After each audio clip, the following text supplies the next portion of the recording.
Alright, so about a little over a month ago, I met this gem of a man right here. That's right, Anthony Mackie, here at our New Orleans Comic Con and everything like that. I didn't really get to talk with him or see him that much because he was a higher paid actor and they had a lot of people they were seeing that day, so they had to keep the process moving. And it's cool though, because I got a picture and of course his signature of my Captain America Funko Pop and everything, so that's pretty crispy. But yeah, it sucks I didn't get to really talk to him a whole lot, but a lot of people did at his panel. And he answers some questions about, his life, the future of Marvel with his character and stuff like that. And I figured, you know what, that's some pretty interesting stuff I think a lot of people are wanting to see. And now you can too. So please sit back, relax, and enjoy Anthony Mackie's full panel.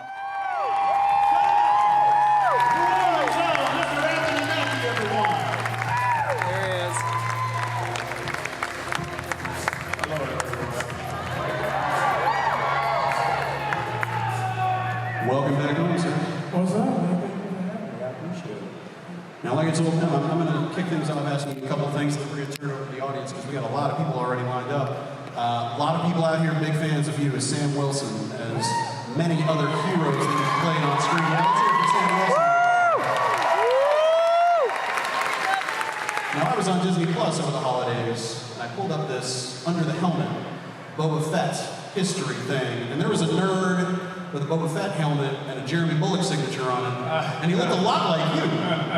So I wonder if you can tell us a bit about what you were a fan of growing up, what you geeked out over when you were a kid. I was a big, so we were just talking about this. I pre-existed like the whole Pokemon, like anime, like stuff, all that. I wasn't into comic books, any of that stuff. So I was a big Thundercats. My goal is to, when they make the Thundercats movie, I want to be the blue dude. What's his name? And Panthera! That's what I want to be when I grow up. Like, if Kelsey Grammer can be Beast, I want to be Panther. Both of us can be blue. I was a big, Tom and Jerry. Like, I was a big, Saturday morning cartoon guy. So I wasn't really big into cartoons. I was too big outside fighting my neighbors. We talked about some of your fictional heroes. You played some real-life heroes. Mr. Hakeem Jamal, Dr. Martin Luther King Jr., many real-life people, which is an acting challenge in and of itself, which I'm sure we'll talk about later. But I wonder, who were the real-life heroes that inspired you? Whether it was people who encouraged you on your road to becoming an actor, or just who helped form the foundation of who you are as a person, because the person you are, it takes a very specific worldview to want these roles that you have definitely pursued, that you've put so much work into.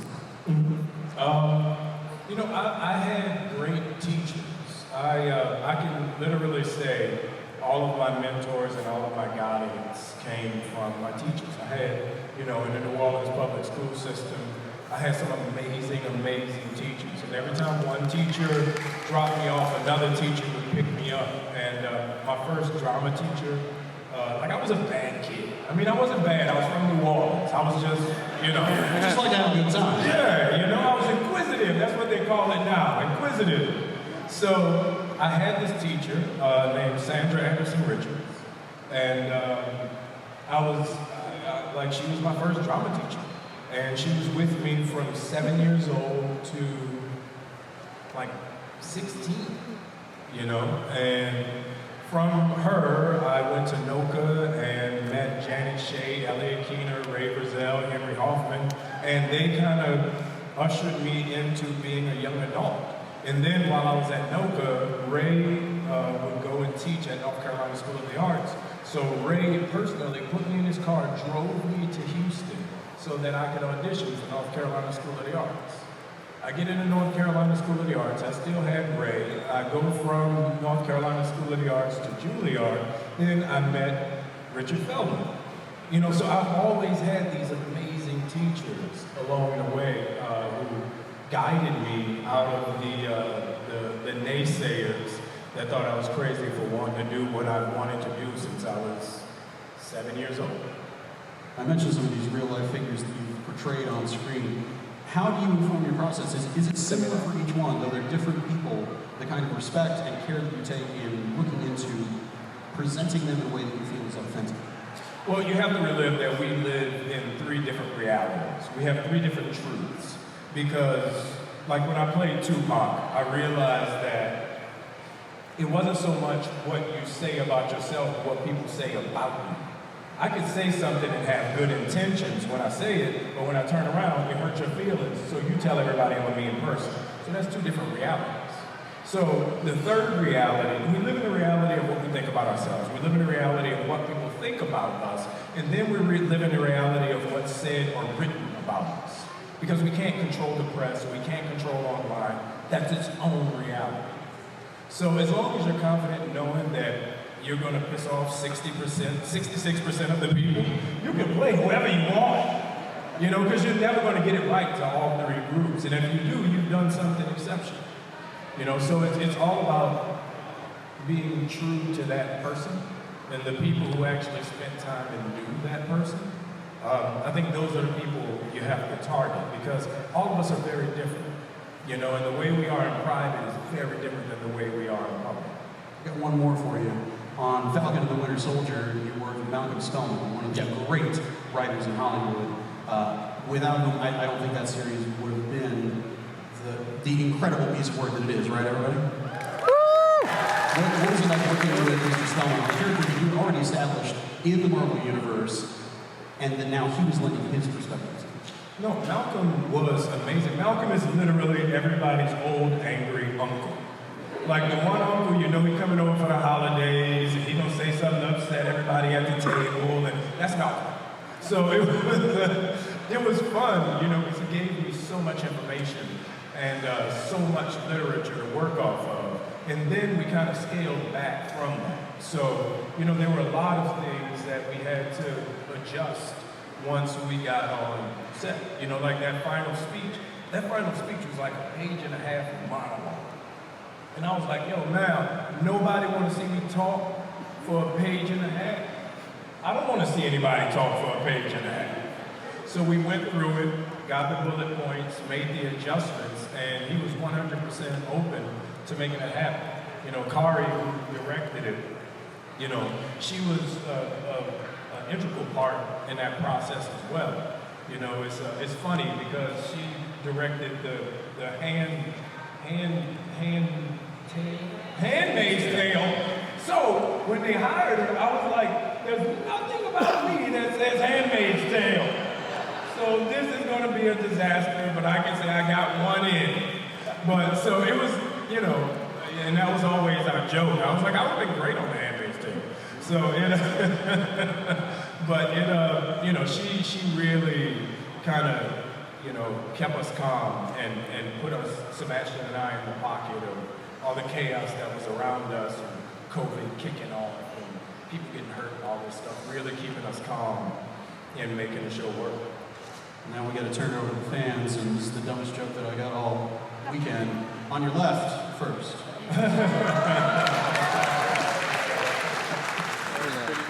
It was. I was wondering if I could show you my wings. Well, we can't see very well from over there. Would you mind coming up on the stage? No, would you mind coming up on the stage? Ask him to get through your feel. One of our professional cosplayers who was in our cosplay competition last night. Let's hear it for her. Yeah. I mean, if she tries to take off, that's a whole other kind of This will go really wrong really fast. Here we go. All right. Let's see it. They're motorized!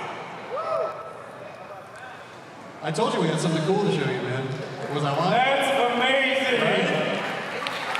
Let's hear it for her. What's your name? For Cindy, everybody, come on!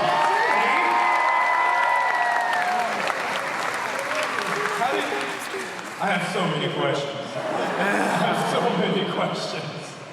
Now, how do you put them down? Okay. This has now become about Cindy. Don't mind me. Talk amongst yourselves. Cindy, what is this remote control contraption and how? That's hilarious. It's like when you go into a rich person's bathroom and the toilet seat goes up by itself.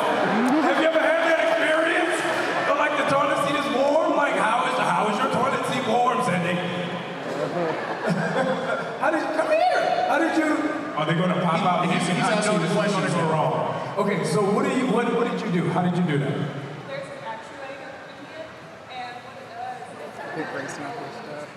Yeah, for you. and then whenever I push this button, they go at the end. You see it with your Okay, so now I'm going to use a word. Your kids, cover your ears. Don't be an asshole, Cindy. Nobody knows what an actuator is. I hate that. Oh, I'm so smart. Everyone has an actuator. Nobody knows what actuator. What is an actuator? Because I thought you had like one of those, like the things that your grandma have in the mattress to sit her up. And I'm like, oh, you just broke your mattress. Yeah, it's this thing and it just pushes up and down whenever you use it. And Don't act like you know what an actuator is, man. Get out of here. So you broke into Mattress Plus, stole an actuator. Oh, where does one buy an actuator? where you buy everything, Amazon. It's been brought to you by Amazon. Amazon. They have Amazon. Okay.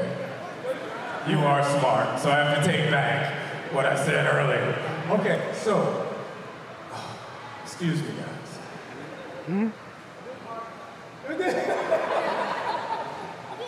That's really amazing. And I'm gonna go order an actuator.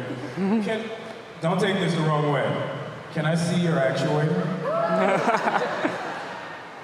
Do I have to, you would have to, what do you do? No, just the, okay.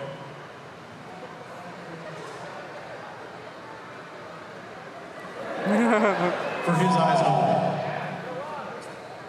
No, I know what that is. That's not an actuator. That's like a garage door opener. Or you know the thing that's on your gate opener, like when you click. You have a gate opener on your back. Yes. Let's hear it one more time for Cindy.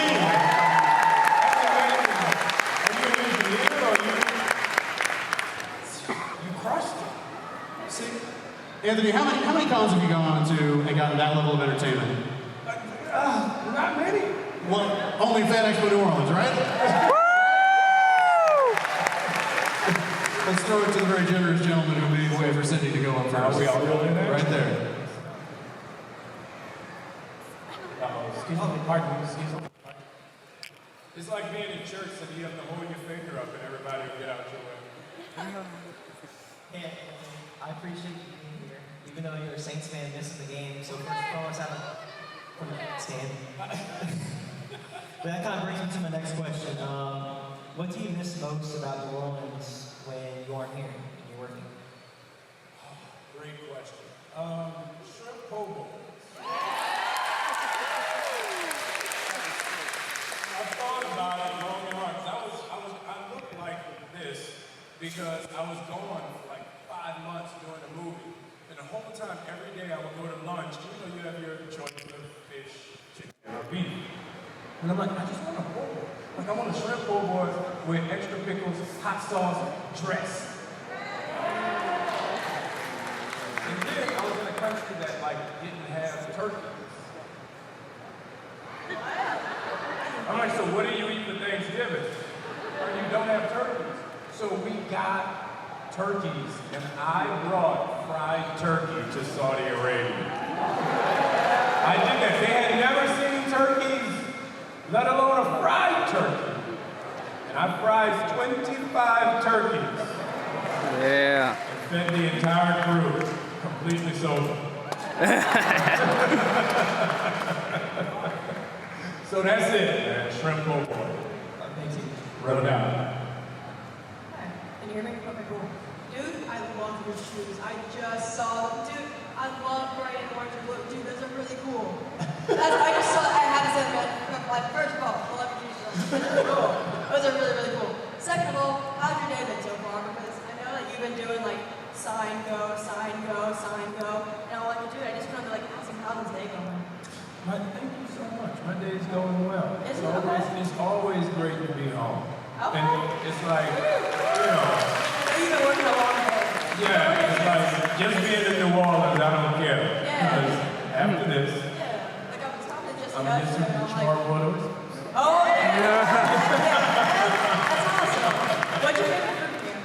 What's that? Favorite food from here? My favorite food from here? Yeah, man. Like from Two questions. Oh, you know, Yeah. gumbo. But Gumbo? I put a scoop of potato salad in my gumbo. Yeah. Just like one ice cream scoop. Not too much. Then it I'm gonna have to try that, man. Yeah, there's some gumbo with potato salad. Gumbo with potato salad. That's the thing. Thank you. Over here. Nice to meet you. Hey, Anthony. So I was the most excited when we found out that Sam's actually going to be from New Orleans, and that like blew my freaking mind when that episode came out. So I just wanted to know, did they like come to you and ask you if they could let Sam be from New Orleans, and who decided that he was going to be from Belgium? Because I'm like, we neighbors. No, that was all Malcolm action. It was one of those things what Malcolm did, which was really cool. He wanted to make the character real. He wanted to give him a reality in his existence and steep him in a culture that I could relate to. So, you know, I would always talk to him about New Orleans and tell people, don't come to New Orleans, because if you come, you're going to stay and we won't be able to get rid of you. But I always talk about New Orleans and Pineapple Big Shot. So he literally was like, we gonna make Sam from Louisiana. That's pretty good. No doubt. We do. And there is a Pineapple Big Shot in the show. Yes, you just have to find it. But I got it in there. Game of Thrones ain't the only one that can slide stuff in there. I got a Pineapple Big Shot in there. I got to look for that stuff right here. So, what was your favorite part about filming Falcon and Winter Soldier? You know what? I got to fish while I was at work. I got paid to fish. And that's been my dream since I was a kid. Like I used to watch Bassmasters and I wanted to be a professional fisherman. So when we were shooting like the dock scene, we were in Savannah, Georgia.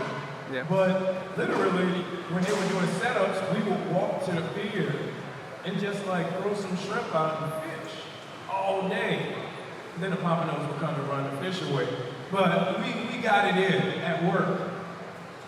That was my favorite part. I'm a boring old man.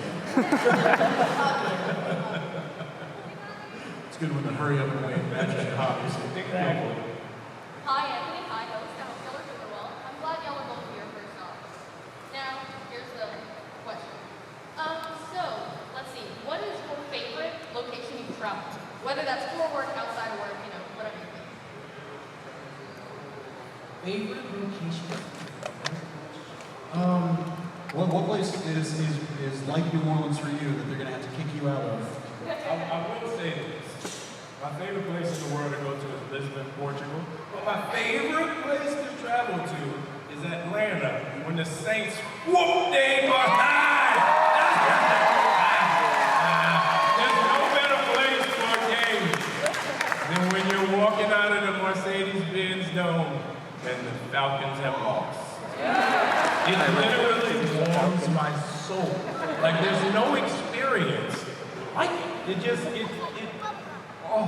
there's no way of there's no joy.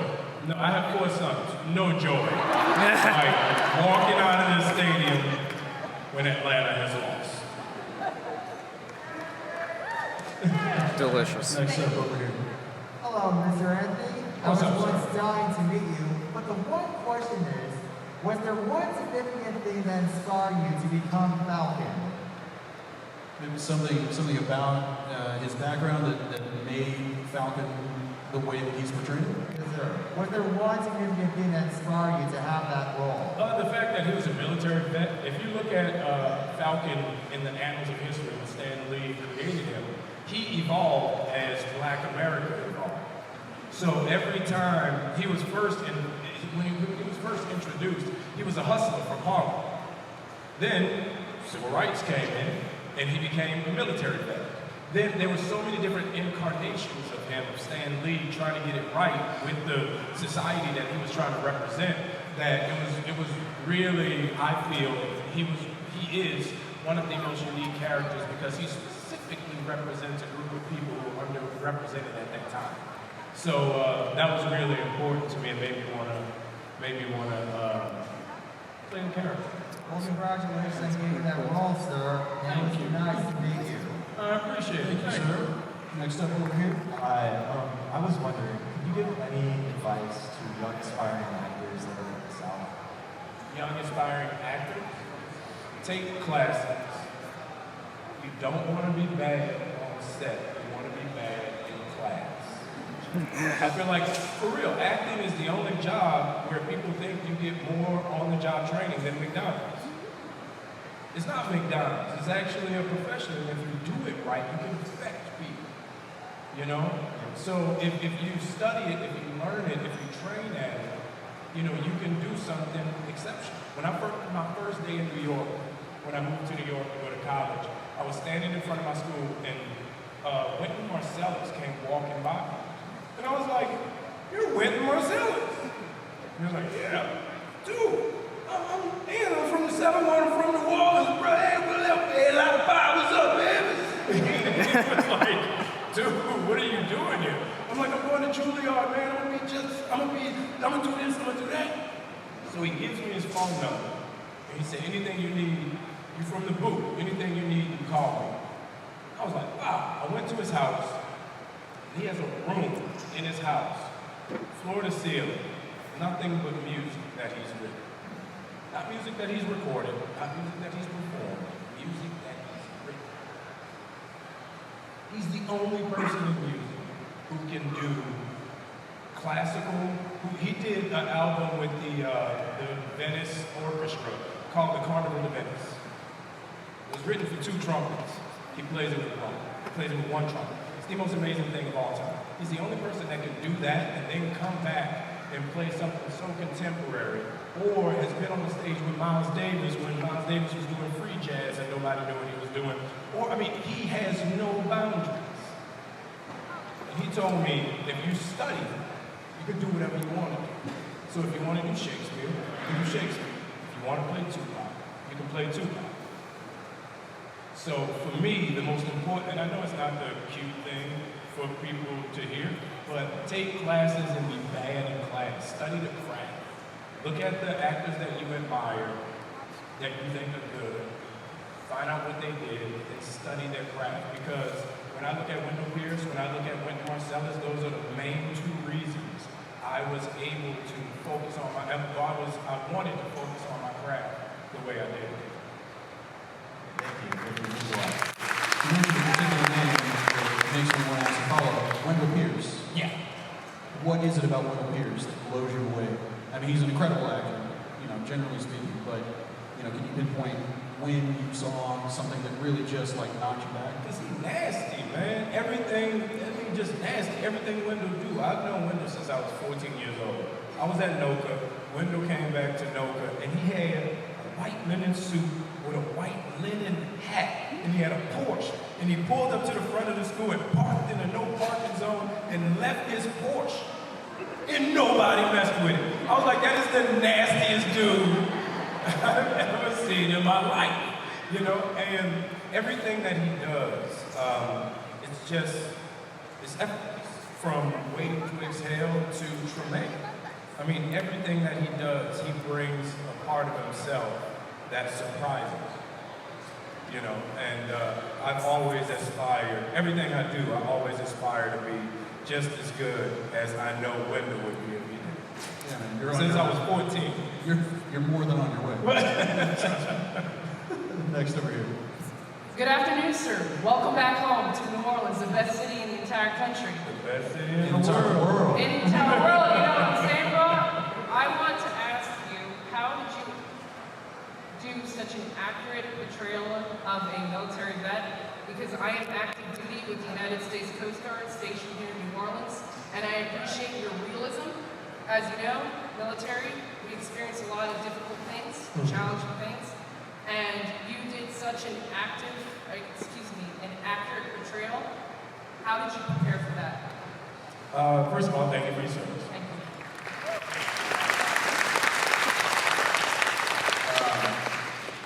Second of all, for me with vets, it's more of an individual, it's a case-by-case study. I went to Fort Irwin and met with a bunch of active military. I went to Djibouti, I went to Bahrain, I went to Iraq, I went to all these different bases. And I was blown away like by the number of 18 to 21-year-olds that were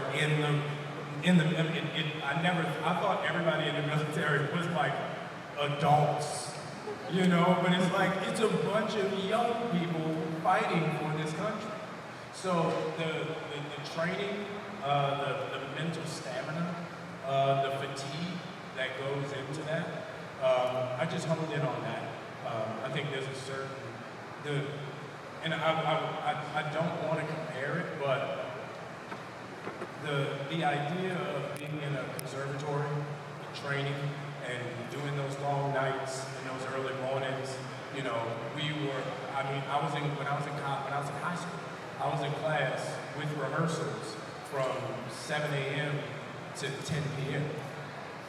You know, I used to have to catch the bus from Gentilly at 5:30 to make it at Noka at 8. You know, so that diligence is something that I could grasp onto. So I just paid attention to that isolation. You know, because being an artist is very isolating. So that isolation is something that I thought was really important. Well, you did an amazing job, and again, I am active duty, and I thought it was a not only realistic and accurate approach. So from the military community and this proud coastie stationed here in the Big Easy, thank you. Thank you. Real good.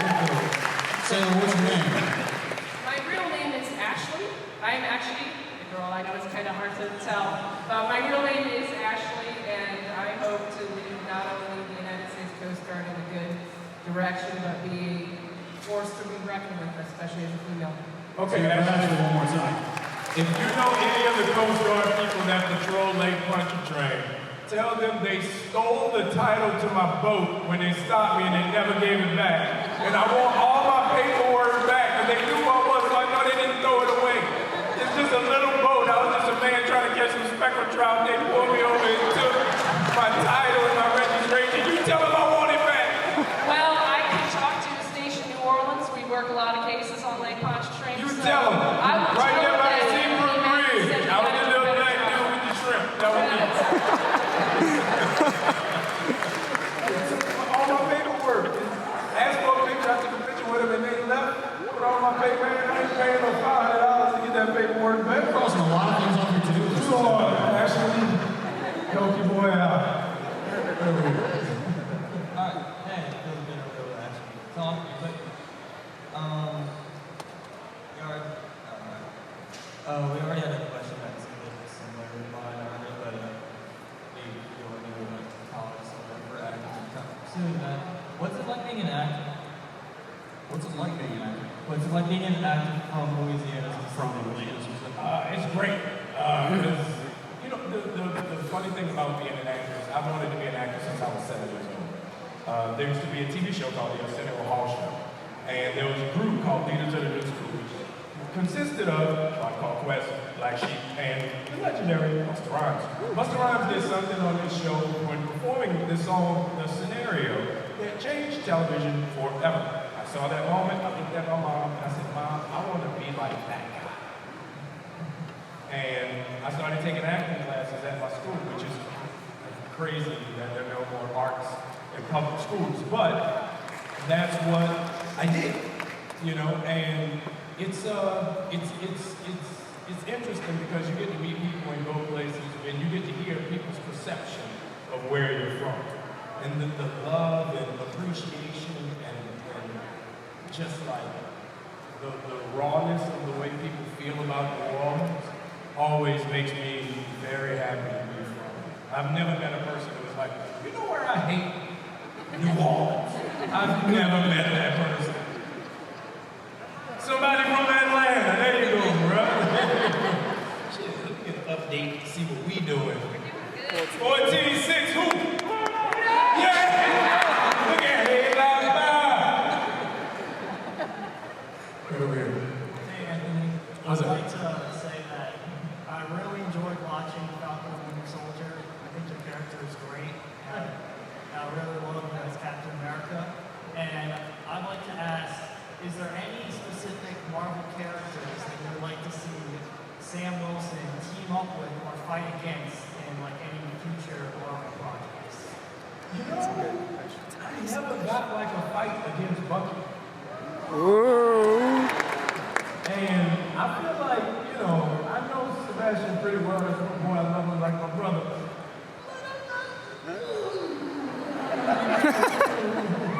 I know I can get him. You know, I know I can give him the old 1-2. You know? So, but I was either him or the Incredible Hulk. I've always loved the Incredible Hulk. I wanted to be the Incredible Hulk. I was upset that I wasn't cast as the Incredible Hulk in any of the movies. Shout out to Mark Ruffalo. But I've always wanted to be the Incredible Hulk. But now I want to fight the Incredible Hulk. Oh man, I don't fight kids. Come on, that's how you get in trouble. Come on. Over here. I'm too old now. I'm running around. You got snacks. Hi there, Mr. Mackie. My name is Wish K. First of all, I just want to say, huge inspiration. I have a deep respect for you as an actor from the South. I hope that I can become successful. And maybe even star in a movie with you sometime. You know. But I would like to ask right now, what do you think that becoming Captain America is, what does that mean for your career as an actor? And more importantly, what does that mean for you specifically? How long do we have? I'll be very simple. For my career, it changes everything. You know, you have to, even though I've been doing this for 21 years and I have almost 80 credits under my belt, not counting Broadway and off-Broadway, the world discovered me with Captain America, you know, with Winter Soldier. Like, that was my first movie. That was the first thing I had ever done. You know what I mean? So it really put me onto the national stage, the world stage.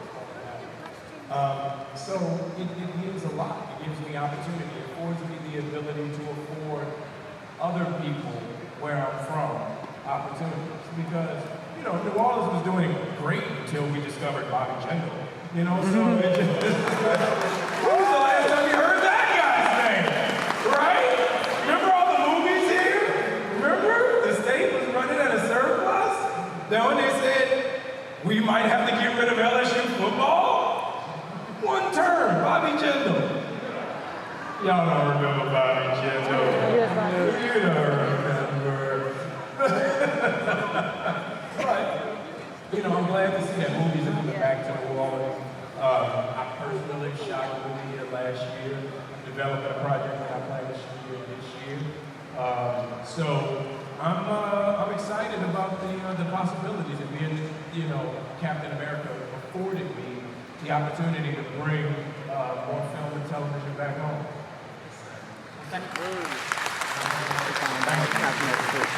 have 10 minutes left, so let's get to the end. I'll be fast. Here we go. Hey, Mr. Mackie, I was just wondering, was there any specific moment or role that made you realize that you truly made it as an actor? You know what? Great story. All right.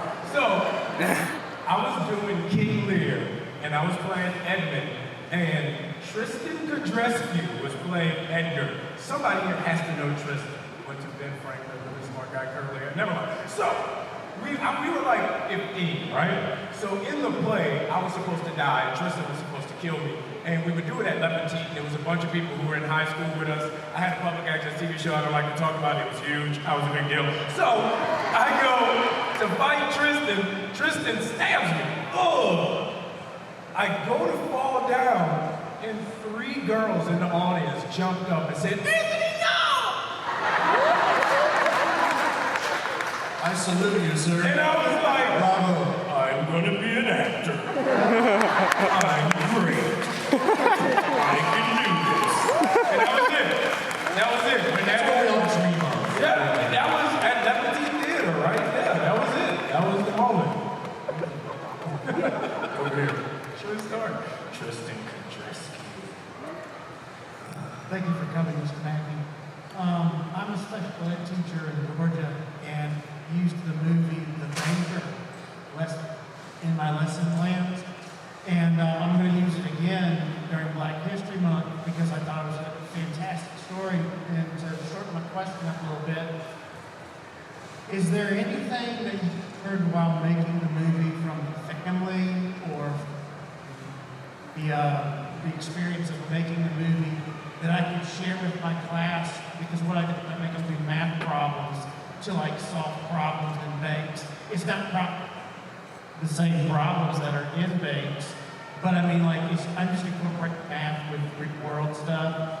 But is there anything that you learned to share with my class, like, that happened that wasn't portrayed in the movie? The biggest lesson I learned was, for the average American, $1. You ready? This is a math problem. You gotta figure it out, all right? $1. You ready? $1. 35, 9, 44, 56 cents. $1 is only worth 56 cents. Figure it out, it's math. If you're in Louisiana, the average American in Louisiana pays 35% in taxes. Every time you spend $1, you pay 9% in taxes. So when you deduct that 35 and that 9, that's what your dollar's worth. So if something says 99 cents on the side, and you walk in with $1 and it's like, I want to buy that for 99 cents, I'm like, nah, it's $1.08. So that dollar ain't even worth $1. So when you get a job and you make $1,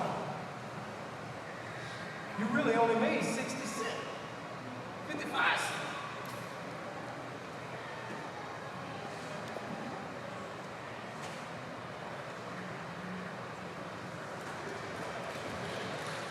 No, the family wasn't involved really much. A lot of the story we got from the court transcripts and stuff like that.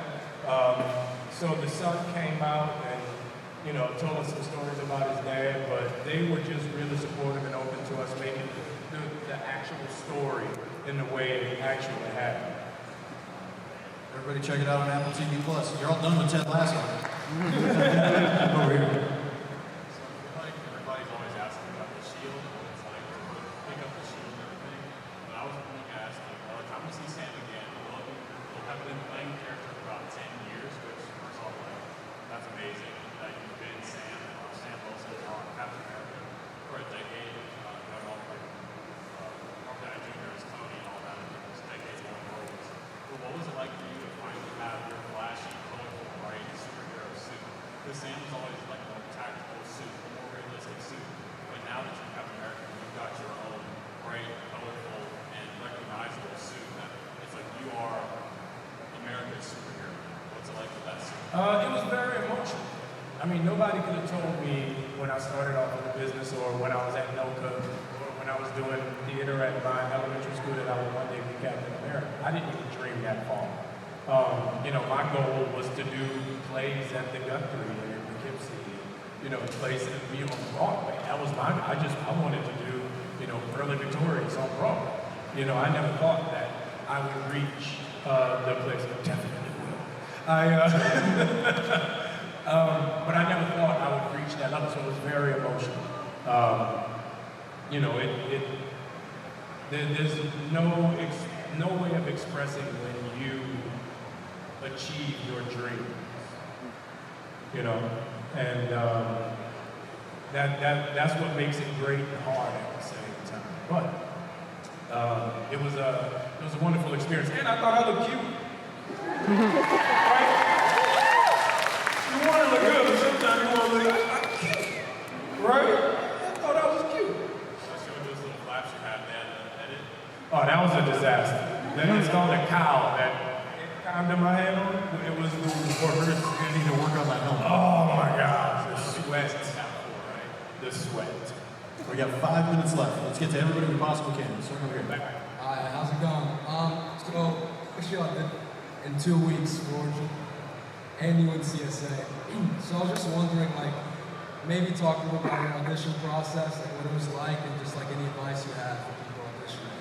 My audition process for Like Juilliard or UNCSA? Basically, when you audition for a conservatory, they ask you for a classical piece, a contemporary piece, contrasting, and a 2-minute song. So I did. What did I do? Man, this was 25. I'm old, man. Oh. No, I did Edmund from King Lear because I just did it at NOVA, and I did I can't remember the contemporary one, but I crushed it. But, so I got into North Carolina, but when I auditioned for Juilliard, it was different because I was coming from North Carolina and we did the consortium edition, where basically 1 week in a year, over 100 schools go to New York and audition kids for the drama departments all over the world. I wasn't the brightest kid, so I knew one of them was going to take me, so I had to be prepared for whatever. So I prepared 8 classical monologues and 15 contemporary monologues and 3 songs. Because I was getting in somebody's school, you know what I mean? So my Juilliard audition, I still talk like I was from New Orleans. So after my first 2 monologues, they were like, "You want to do another one?" I'm like, "Yeah!" Right? So I did like 6 monologues. I was sweating. So I was in with the head of speech and the head of the acting department, who I didn't even know was like the head of the school. And he said, "All right, you have 1 more." And I was like, "Fine." So I did Julius Caesar, Friends, Rome, and Country, right? So I got to one line. I said, "When the poor have cried, Caesar hath wept." And the speech teacher waited like 10 seconds and went,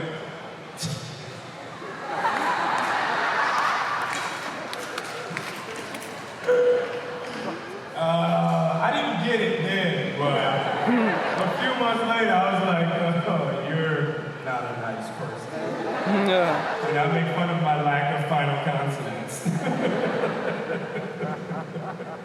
So, Hey Anthony, first off, I'd like to say thank you for portraying Captain America.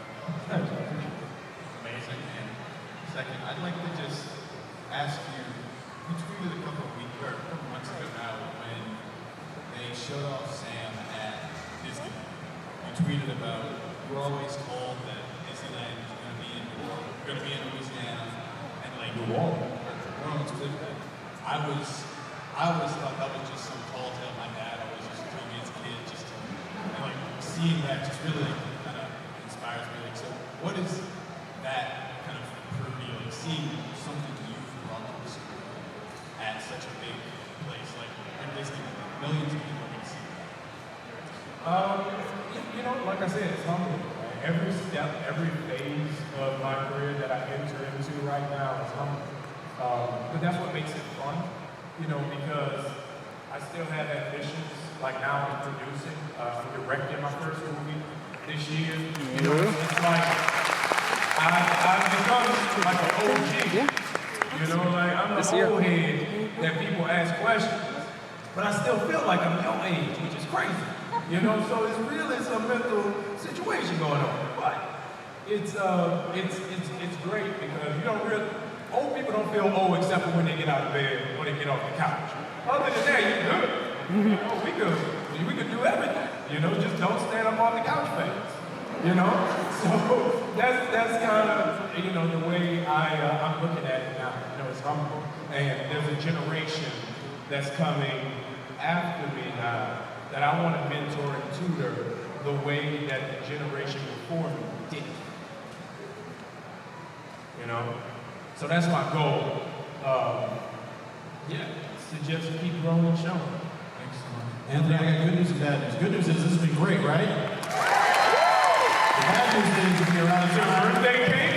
We're out of time except for these last 2 questions, right there and right there. Okay, hi. It's so nice to meet you. I've always been a really big fan of Sam Wilson. But I wanted to know, what was your reaction to becoming Captain America? Like in real life or in the movie? Like in real life, like when they told you you're going to be the next Captain America, like how did you react to that? I was like, man, don't get in trouble.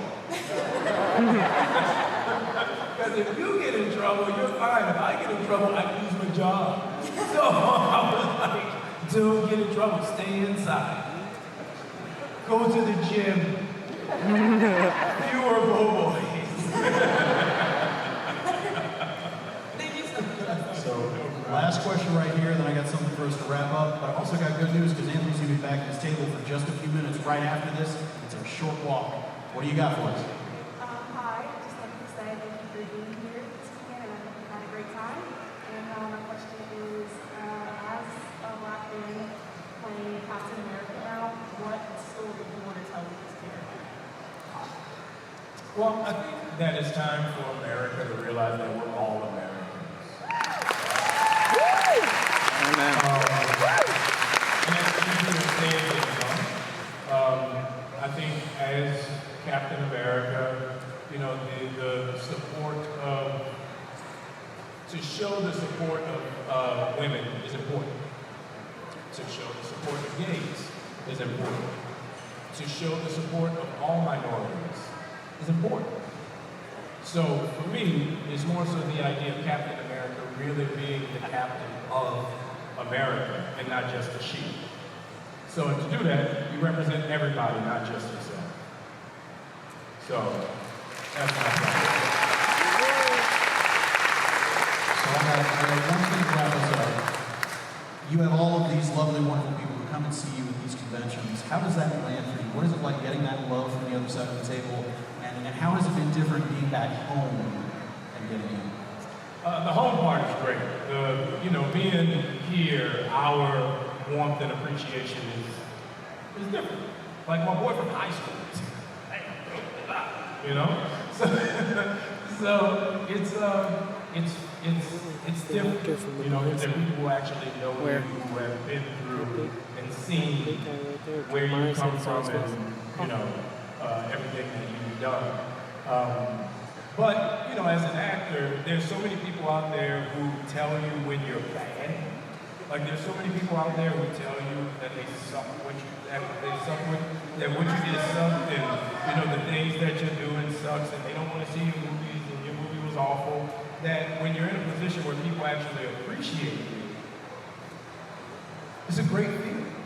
And that's the best part about being in these Marvel movies, because people really appreciate it. I mean, I've been fortunate to play in a host of movies, because 8 Mile was my first movie.